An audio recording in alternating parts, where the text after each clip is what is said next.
Halo semua, kembali lagi di channel Ruang Finansial. Apa kabar teman-teman? Di video kali ini aku mau ngebahas topik yang gak jauh-jauh dan berhubungan sangat dekat dengan finansial, yaitu sinking fund. Teman-teman mungkin masih mengalami kesulitan dalam pengaturan keuangan atau masih mencari-cari gimana cara ngatur keuangan setiap bulannya atau mengatur pendapatan atau gaji teman-teman. Jadi teman-teman, di sini aku mau bahas sinking fund. Jadi sinking fund ini cara kita untuk mengatur keuangan untuk tujuan tertentu. Jadi kita di sini uang kita untuk mencapai tujuan yang kita inginkan di masa yang akan datang atau tujuan-tujuan tertentu. Jadi teman-teman, dana tabungan kita atau dana emergency kita atau dana darurat kita itu gak akan terganggu untuk memenuhi kebutuhan kita.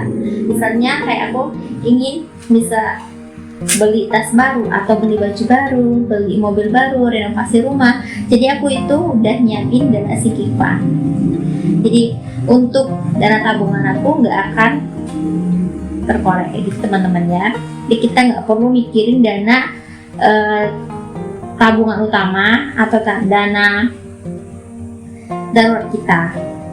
Oh ya teman-teman, untuk sinking fund ini sendiri bisa diterapin di rumah atau teman-teman, baik itu ibu rumah tangga, baik itu mahasiswa, pelajar ataupun yang sudah berumah tangga ataupun yang masih single, itu bisa banget buat sinking fund. Kebetulan aku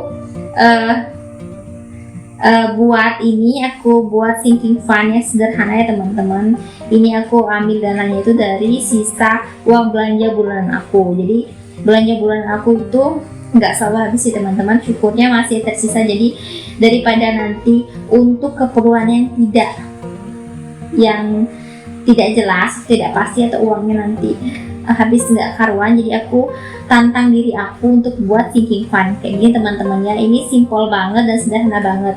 Ini bisa kita gunakan untuk ngatur keuangan kita agar tertata. Misalkan untuk beli keperluan yang kita inginkan atau kebutuhan kita inginkan tanpa mengambil tabungan dan dana darurat kita. Oke teman-teman, di sini aku buat dua sinking fund. Aku tantang diriku sendiri. Di sini aku pakai celengan bekas kayak gini teman-teman, dari botol plastik atau botol air mineral bekas aku pakai teman-teman. Jadi di sini aku tempelin kertas. Di sini aku udah tulis nominalnya. Jadi teman-teman bebas, silahkan mau pakai celengan atau mau pakai amplop bisa, atau mau buat di tabungan rekening juga bisa ya teman-teman.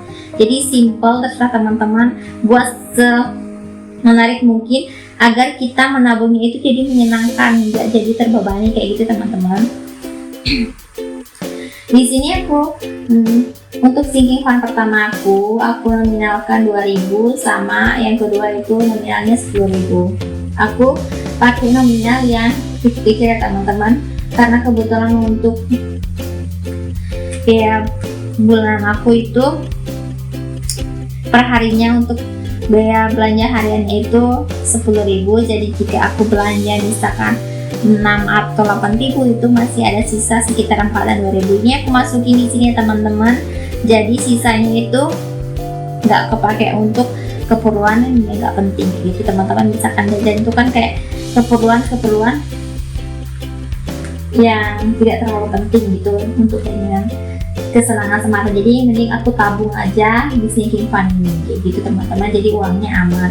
Ini bisa jadi untuk keperluan yang masa depan yang mungkin nilainya lebih penting gitu teman-teman ya.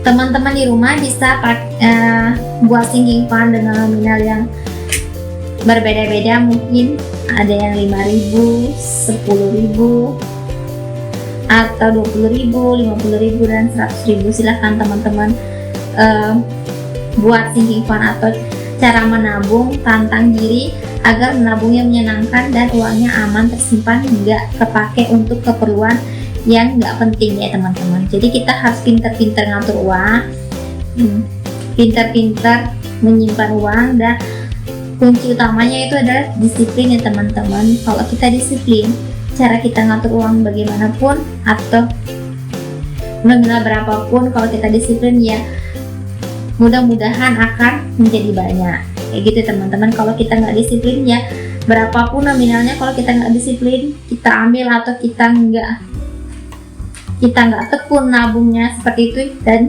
itu nggak akan jadi apa-apa ya teman-teman. Jadi kuncinya disiplin dan tekun seperti teman-teman ya.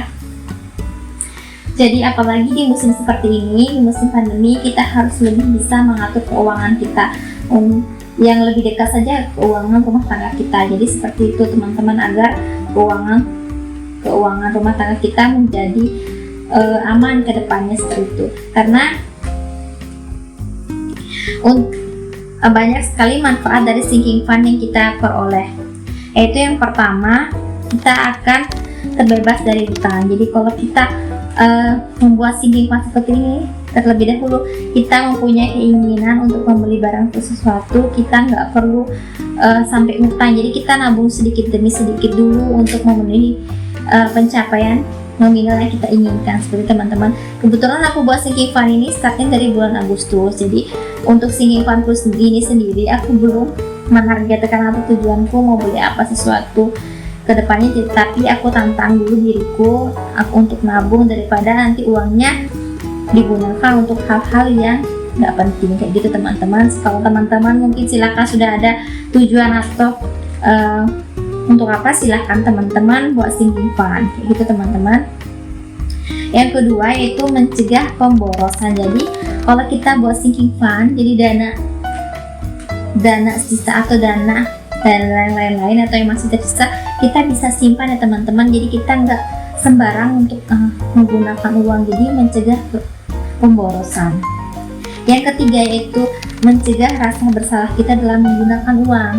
Nah ini saat sinking fund itu udah terkumpul, kita pingin beli barang sesuatu, misalkan beli baju baru, kita nggak ngambil uang dari dana darurat atau dana tabungan utama kita.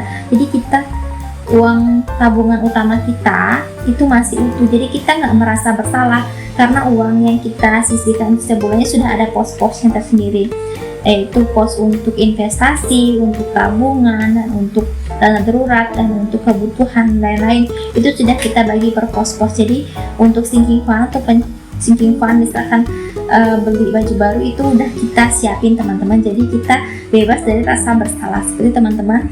Nah itu dia ya teman-teman beberapa manfaat dari sinking fund. Semoga teman-teman di rumah yang menonton video aku ini terinspirasi untuk mengatur keuangan dan membuat sinking fund agar keuangan kita menjadi lebih teratur dan terarah. Dan jangan lupa kunci utama dari pengaturan keuangan adalah disiplin dan telaten serta tekun ya teman-teman. Jadi kita harus disiplin untuk mencapai keuangan yang sehat, finansial yang sehat, dan masa depan yang lebih baik. Untuk itu teman-teman, jadi jika video aku ini bermanfaat, jangan lupa like, komen, dan subscribe, serta share video aku ke semua teman-teman dan media sosial teman-teman. Jangan lupa tekan tombol loncengnya agar setiap aku upload video baru, teman-teman dapat notifikasi videoku. Sampai jumpa di videoku selanjutnya. Terima kasih.